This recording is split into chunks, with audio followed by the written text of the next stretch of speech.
요즘 날씨가 좋아지니 나들이 하는 가족들이 참 많네요.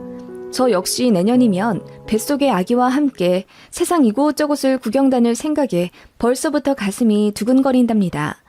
저는 현재 임신 7개월 차이고요. 정말 어렵게 아이를 가졌습니다. 시험관 3번 실패하고 겨우 가진 소중한 아이예요. 좋은 것만 보고 좋은 소리만 들으며 마음을 안정시키고 몸을 건강하게 만드는데 온 힘을 다하고 있습니다. 그것이 아이를 지키는 길이니까요. 그래서 저는 현재 시어머니와 연락하지 않고 있어요. 아마도 쭉 왕래 안 하며 살 것 같긴 합니다. 저를 위해서요. 이게 무슨 말이냐고요? 들으시면 아마 기가 차실 겁니다. 세상에 어떤 시어머니가 사돈댁 어려운 줄 모르고 집에 찾아가 고래고래 소리를 지르는지 한 방 크게 먹여서 속 시원하긴 합니다만 그때의 일이 아직도 저는 트라우마처럼 남아 길에서 시어머니 비슷한 차림과 헤어스타일의 중년 여성분만 보면 가슴이 막 두근거리고 현기증이 날 정도예요. 시부모님은 유난히 아들아들거리는 모 지역 토박이 분들이시고 남편은 귀한 3대 독자였습니다. 그런 집에 시집가면서 저도 근심이 아예 없는 건 아니었지만 남편을 너무나도 사랑했고 또 남편 역시 저를 늘 존중해주는 괜찮은 사람이라 믿고 결혼한 거예요.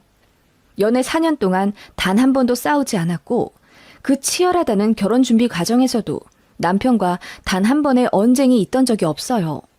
물론 시어머니의 입김 때문에 기분이 안 좋은 적이 몇 번 있긴 하지만 때마다 남편이 책임감 있게 막아주었습니다. 그렇게 결혼을 했고 저희도 의뢰 다른 부부들처럼 가족 계획을 했죠. 저나 남편이나 9to6 근무가 가능하고 휴가나 연차 쓰기도 자유로운 직업이라 아이를 가져도 조부모나 도우미 손 안 쓰더라도 잘 키울 수 있는 조건이었습니다.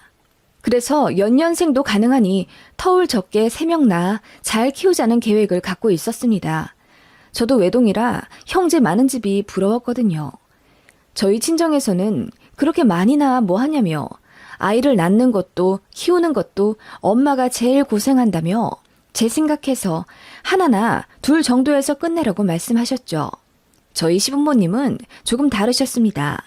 역시나 아들 타령이시더군요. 아들 안 낳으면 대 끊긴다는 드라마 대사 같은 소리를 제가 듣게 될 줄은 몰랐습니다. 그런데 넌 그렇게 말라서야 애는 제대로 낳겠니? 골반 작은 것 좀 봐. 자고로 여자는 궁둥짝도 푹만 하고 어느 정도 살이 있어야 젖도 잘 나오지. 솔직히 말해서 우리는 네가 눈에 안 찼어. 반대했는데 우리 아들이 좋다는데 어떡하니? 암튼 너는 뭐 애를 낳긴커녕 임신도 제대로 못할까봐 얼마나 내가 걱정하는지 아니? 얘 우리 집 시집 왔으면 무조건 아들 낳아야 해. 첫째는 딸 낳아도 상관없는데 둘째는 무조건 아들이어야 한다. 안 그러면 대 끊겨. 우리 집안이 어떤 집안인데? 이 말을 신혼여행 다녀와서 시댁 인사드리자마자 듣게 되었습니다. 저를 사람으로 생각한다기보다는 본인 집안에 손주 낳아줄 도구나 수단으로만 생각하신다는 게 노골적으로 느껴지는 말들이었죠. 제 골반과 바스트는 오롯이 손주만을 위한 것으로 보였나 봐요. 너무 수치스럽고 화가 나더라고요. 남편 역시 길길이 날뛰면서 어떻게 자기 와이프한테 그렇게 말을 하냐며 화를 냈고 분위기가 순식간에 험악해져서 인사도 제대로 못 드리고 바로 서울 신혼집에 올라왔었던 기억이 납니다. 올라오는 차 안에서 저는 펑펑 울었고 남편은 앞으로 시댁에 연락할 일은 다 본인이 할 테니 너무 신경 쓰지 말라고 하더군요. 그리고 시부모님 대신해서 자기가 사과한다고 진심으로 미안해 하는데 뭐 어쩌겠어요. 가슴속에 상처는 있지만 그걸로 당장 이혼을 생각할 수는 없는 노릇이었죠. 게다가 신혼이었으니까요. 그렇게 시댁과 대면대면해지는 계기가 됐던 일이었습니다. 제 남편이 시어머니에게 절대로 며느리한테 전화해서 이상한 소리 하지 말라고 신신당부한 덕분인지 어머님은 저에게 거의 전화하지 않으셨습니다. 저도 명절 때나 찾아뵈서 인사드리는 정도였고 남편도 저와 시댁 사이가 딱 그 정도로 거리 유지되길 원했어요. 살가운 며느리 할 생각도 하지 말라고 하더군요. 자기가 본인 엄마를 알아서 하는 말인데 좀 어려워야 뻘소리도 안 하고 예의 차릴 거라며. 그게 딱 1년 정도 가더라고요. 결혼 2년 차 되니 슬슬 시어머니로부터 연락이 오기 시작했고 아니나 다를까 손주 타령이셨습니다. 애는 안 갔니? 남들은 결혼하자마자 바로바로 쉽게 임신들 하던데 너는 왜 아직도 소식이 없니? 피임이라도 하는 거야? 대놓고 피임을 하냐고 물어보시는 시어머니 말씀에 절로 얼굴이 빨개지더군요. 제가 아니라고 얘기하자 어머님이 이러시더라고요. 딱 올해까지만 기다린다. 올해까지 소식 없으면 내가 너 데리고 한의원 다닐 거다. 그렇게 알고 있어. 아들 무서워서 그동안 아무 말 못하고 있었는 줄 아니? 네가 하도 스트레스 받는다길래 혹시라도 애 안 들어설까봐 우리가 배려한 거야. 알겠니? 라며 본인 하실 말만 다다다 늘어놓고 전화를 끊으시더군요. 1년 기다리겠다는 시어머니의 말은 정말이었습니다. 그렇게 그해 연말까지 손주 얘기를 일절 안 꺼내시더니 그 이듬해까지 저희가 임신했다는 소식이 안 들리자 저희 신혼집에 말도 없이 찾아오시더군요.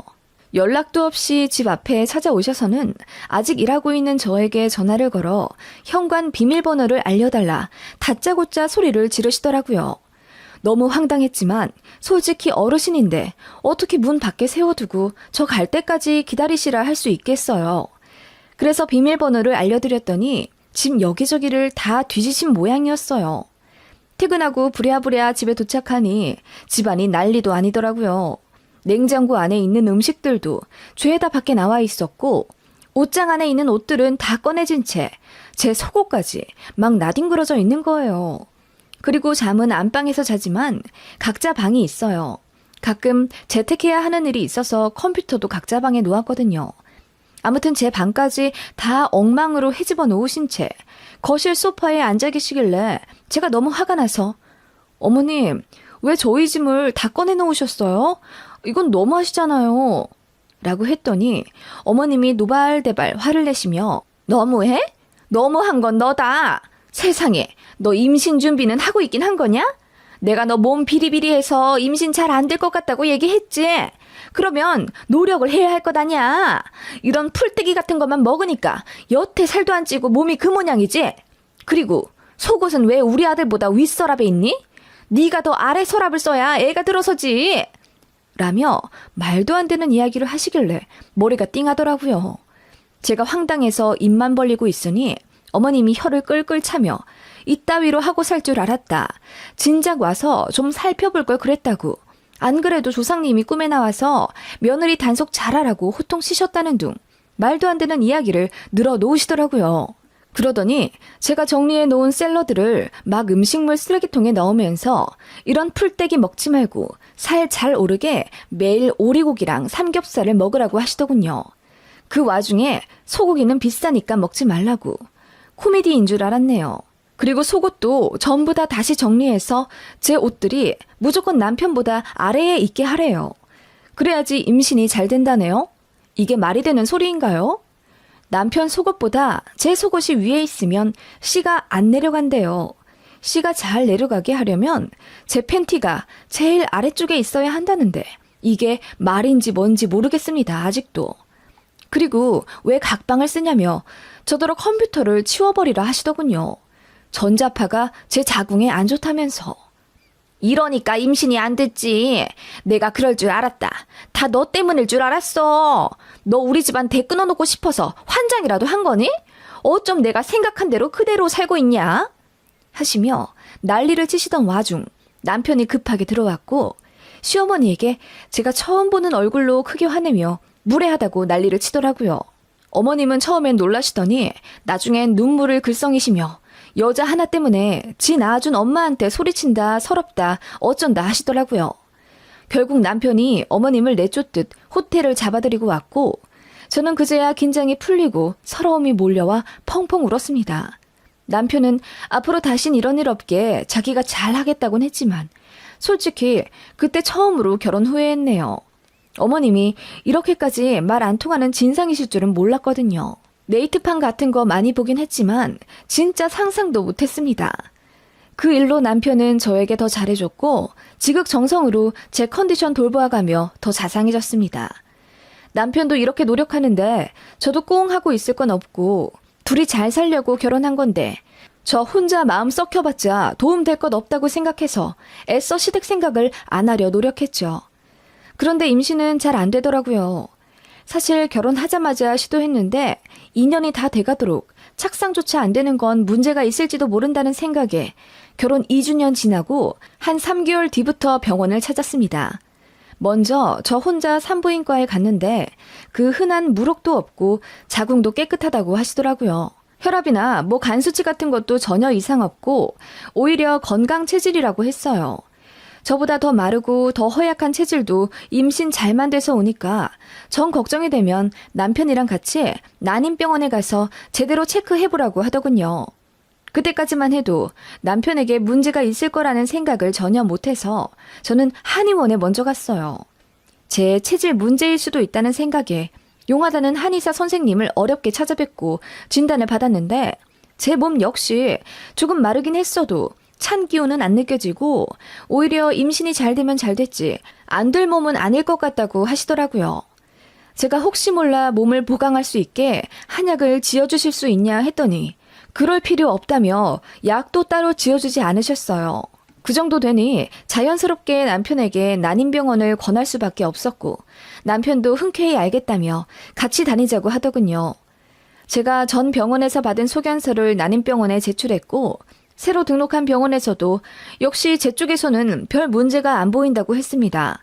그래서 남편이 휴가를 내어 신체검사와 정자검사 등을 받기로 했어요. 그런데 청천벽력 같은 이야기를 듣게 되었어요. 남편이 다른 기능 같은 건 모두 정상이고 건강한데 정자 질이 안 좋다고 하더라고요.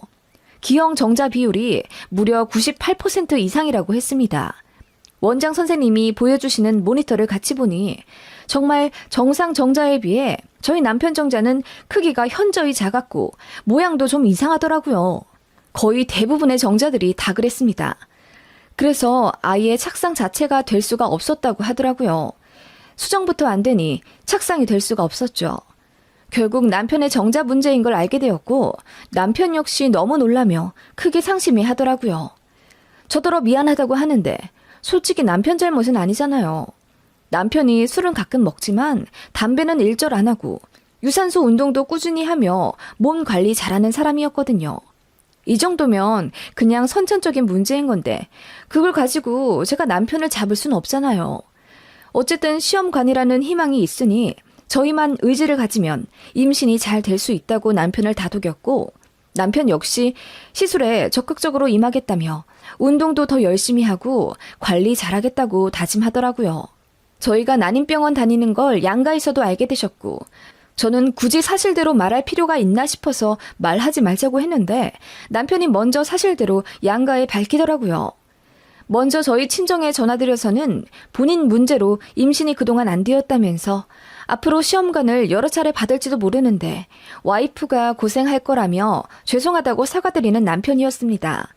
그런 사위이니 저희 친정에서도 먼저 토닥여 주시며 절대 부담 갖지 말라고 좋은 말을 해주셨습니다. 그리고 시댁에도 똑같이 사실대로 말씀을 드렸다던데 그 다음날 시어머니가 저에게 전화를 거셔서는 영 딴소리를 하시더라고요. 어떻게 우리 아들 문제일 수가 있다는 거냐? 걔가 얼마나 건강한데 딱 봐도 장사 체질이잖아. 그런데 우리 아들 정자가 비실비실하다고? 말이 되는 소리를 하는 거니? 네 문제인데 숨기고 네 남편 시켜서 거짓말한 거 아니냐? 라고 하시며 아예 믿질 않으시더라고요. 진짜 헛웃음이 나오더라고요. 아니에요, 어머님. 병원 가서 확인했어요. 말도 안 되는 소리. 다 상술이다. 지들 배불러 먹으려고 짜고 치는 거야. 어떻게 거길 속아 넘어가니? 거긴 그만 다니고 너 내가 소개시켜주는 용한 한의원 가서 제대로 치료받아라. 침도 맞고 한약도 좀 꾸준히 먹고. 어머님, 제가 말씀드렸잖아요. 한의원도 갔는데 저 건강하대서 약도 안 지어줬어요. 근데 치료를 받으라뇨? 문제가 없는데 뭘 치료하라는 말씀이세요? 네가 아직 어려서 한의원을 제대로 못 찾아서 그래. 내가 알려주는 데 가. 예약해줄 테니까 회사 휴가 내서라도 가라. 손주가 먼저지. 그깟 돈이 먼저니? 하시면서 끊으시더니 저희 집에서 편도 1시간 30분 정도 되는 거리에 한의원을 무려 평일 10시에 예약을 하셨더라고요. 회사 가지 말란 소리죠.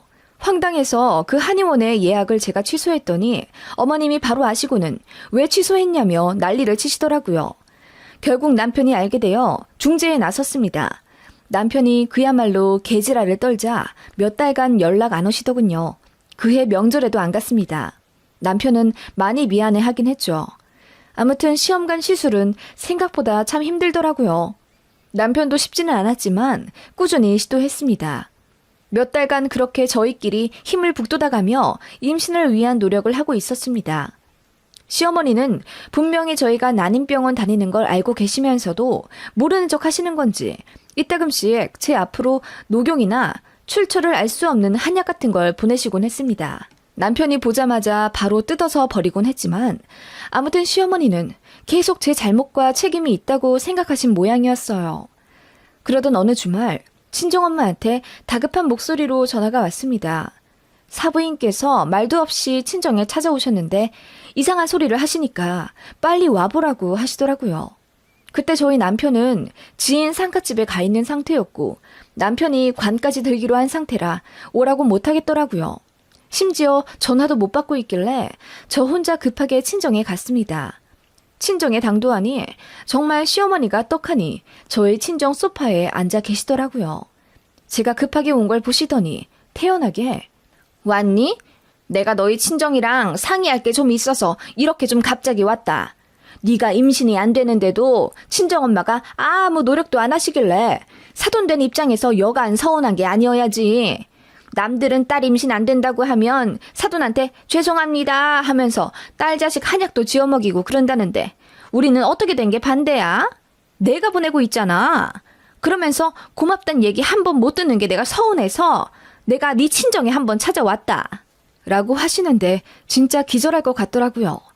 친정엄마는 시어머니의 이런 무례함에도 끝까지 이성을 차리시며 말씀하시더라고요. 사부인, 아들 가진 입장에서 이 사실이 믿기 힘드실 수 있다는 건 저도 이해합니다만 애들 병원에서 그랬다잖아요. 김서방도 본인이 그렇게 태어나고 싶어서 그런 건 아니겠지만 어쨌든 우리 딸 문제는 아니라 하고 그래도 둘이 으쌰으쌰해서 시험관 시술 시도하는 게 참 예쁘지 않아요? 우리는 응원만 해주면 됩니다. 자꾸 딴소리를 하시네요, 사부인. 그거 다 상술이라고요. 임신이 안 되는 건 며느리 문제입니다. 며느리 노릇은 이제 기대도 안 합니다. 그냥 손주라도 안겨줬으면 좋겠어요. 그 간단한 것도 못하고 있으니. 그 말에 마침내 친정엄마도 격앙된 목소리로 임신 못하는 건 제 딸 탓이 아니라고요. 몇 번을 말했다는데 왜 안 믿으시죠? 그리고 며느리 노릇? 그것도 시부모가 시부모다워야 하죠. 처음부터 우리 딸을 사람 취급도 안 한 건 사부인 아니십니까? 당신 아들만 소중한 3대 독자예요? 우리 딸도 하나밖에 없는 소중한 내 외동딸이요. 그쪽이야말로 어디서 배워먹은 버릇이길래 사돈댁 어려운 줄 모르고 대뜸 찾아와 행패를 부린단 말이에요. 참는 것도 한계가 있지. 라고 말했더니 시어머니가 당황하신 듯 움찔하시더군요. 시어머니 가치관으로는 전혀 이해 못할 일인 거죠. 어떻게 딸 가진 부모가 큰 소리를 칠 수 있냐는 생각이라 엄청 충격받으신 모양이었어요. 아랑곳 않고 친정엄마는 계속 말하셨죠. 아, 사위 정자가 비실비실하다 안 합니까? 병원에서 영상으로 보여주기도 했다는데 왜 안 믿으시죠? 믿기 싫으신 겁니까? 그래서 이렇게 부끄러운 줄 모르고 큰 소리 치시는 거예요? 라고 하자 시어머니가 바로 받아치며 그거 거짓말이에요. 얘가 말도 안 되는 이야기를 하고 있잖아요. 딱 봐도 모르시겠어요? 우리 아들은 장사 체질이라 몸도 강호동처럼 크고 튼튼한데 그쪽 딸은 이렇게 비실비실 하잖아요. 누가 봐도 얘한테 문제 있어 보이죠? 그리고 이렇게 말랐는데 임신이 어떻게 되냐고요? 만에 하나 우리 아들 문제로 나왔다고 하더라도 그거 다 병원 상술이에요. 임신이 되고 안 되고는 다 여자 문제입니다. 당신 딸이 문제라고요? 라고 하자 친정엄마가 더 크게 소리치며 말했습니다. 나 봐요. 내가 우리 딸보다 더 말랐는데 이렇게 자식 낳아서 잘 키웠잖아요. 차라리 마른 게 낫지. 뚱뚱하면 임신이 더 안 된대요. 그것도 몰라요? 의사들이 다 그러는데 왜 본인만 그걸 못 믿는 거예요? 아니, 믿기 싫으면 안 믿는 건 자유인데 그러면 내 딸한테 피해는 주지 말아야죠. 어머, 양심도 없어라. 하자 있는 날 시집 보냈으면 사돈한테 미안합니다 하는 거예요. 며느리가 누구 닮아서 이러나 했더니 지 엄마 닮아서 저렇게 근본이 없나 봐. 라고 중얼거리는 시어머니의 말에 저도 그야말로 뚜껑이 열리고 빡이 쳤습니다. 친정 서재에 들어가 제 이메일로 들어갔죠. 난임 시술 보험 때문에 진료 기록을 파일로 저장한 게 있거든요. 그거 바로 인쇄해서 성큼성큼 시어머니 앞으로가 던지듯 내밀었습니다. 보세요, 어머님. 어머님 아들 기형 정자율 98%인 거 여기 딱 찍혀있죠? 자연 임신 가능성 2% 이하로 나와 있잖아요. 이래도 거짓말이에요? 이래도 안 믿으신다고요? 저 지금 난임병원에 전화해서 물어볼 테니까 가짜면 저랑 친정엄마가 어머님께 무릎 꿇고 사과할게요. 근데 진짜면 어머님이 무릎 꿇고 친정어머니한테 사과하세요. 아시겠어요? 제가 소리치며 제 병원에 전화를 했고 보험 때문에 확인차 전화 드렸다며 현재 저희 진료 사실에 대해 다시 한번 여쭸더니 네, 김현철님 기형정자가 정상 정자에 비해 98% 이상 분포된 건 맞습니다. 또 문의하실 것 있으신가요? 라는 너무나도 친절한 간호사의 음성이 스피커폰으로 시어머니 앞에서 울려 퍼졌습니다. 손에 쥐고 있는 종이만 부들부들 하시길래 제가 전화 끊고 이제 믿으시겠냐 했더니 시어머니 아무 말 못하고 바들바들 떠시더라고요. 어머님, 약속대로 저희 친정엄마한테 사과하세요. 하자 있는 자식 결혼시켰으면 사돈한테 죄송합니다. 사과해야 한다고 하셨잖아요. 아니, 그게 빨리 사과하시라고요. 사과 안 하시면 저 이혼합니다. 제가 뭐하러 이런 취급을 받아야 하는지 모르겠어요. 그리고 저희 친정에도 죄송하고요. 어차피 애도 아직 안 생긴 마당에 그냥 깨끗하게 이혼할게요. 어머님은 끝까지 제 탓이라고 생각하실 테니 어디 건강한 며느리 들여서 손자 실컷 보세요. 기형 정자율만 98%라는데 어떤 여자가 환영하며 재혼하러 들어올진 모르겠네요. 저니까 남편 기 안 죽게 북돋아 주면서 그 힘든 시험관 하고 있는 거지. 다른 여자들 같았으면 이미 무시하고도 남았어요. 라고 했더니 어머님이 얼굴이 하얗게 질리신 채 부들부들 하시더라고요. 제가 이혼하겠다고 계속 얘기하자 어머님은 마침내 떨리는 입을 여시며 미안하다. 이혼은 너무하지 않냐? 라고 하시길래 너무한 건 어머님 아니시냐고 더 참기 힘들다고 했더니 기겁을 하시며 제 손을 잡고 미안하다고 적극적으로 사과하시더군요. 그리고 친정 엄마한테도 제대로 사과드리라고 했더니 그제야 고개를 푹 숙인 채 패끼쳐서 죄송했다고 다시는 이런 일이 없을 테니 따님 잘 추스리고 둘이 잘 살 수 있게 도와달라 어쩐다 하시며 도망치듯 나가시더군요. 그렇게 시어머니랑은 거의 전련하다시피 하며 살게 된 겁니다. 그 후로 저도 연락 안 했고 시댁에도 안 찾아뵈었거든요. 그 일로 제 마음이 좀 풀렸는지 마음이 편해졌고 기적처럼 시험관 3번째 시도가 성공해서 아이가 생긴 거예요. 어렵게 생긴 제 아이가 혹시라도 잘못될까봐 남편은 노심초사하며 시댁과 완전 차단을 하고 있고 어머님은 제가 영원히 아이를 안 보여드릴까 봐서인지 전전긍긍하며 눈물까지 흘리신다네요. 아무리 어른이라도 저희 시어머니 같은 분은 어른 대접해드리기가 어려운 것 같아요. 게다가 제가 제일 참기 힘들었던 건 저 무시하는 것도 모자라 저희 친정까지 싸잡아 만만하게 본 거예요. 어쩜 그러실 수가 있는지. 생각만 해도 짜증이 나고 그때 제가 시어머니 앞에서 확인사살 하지 않았으면 끝까지 제 잘못이라고 생각하며 구박하셨겠죠. 어쩌면 아직도 임신이 당신 아들한테 아무 문제가 없어서 됐을 거라고 생각하실지도 몰라요. 소름입니다.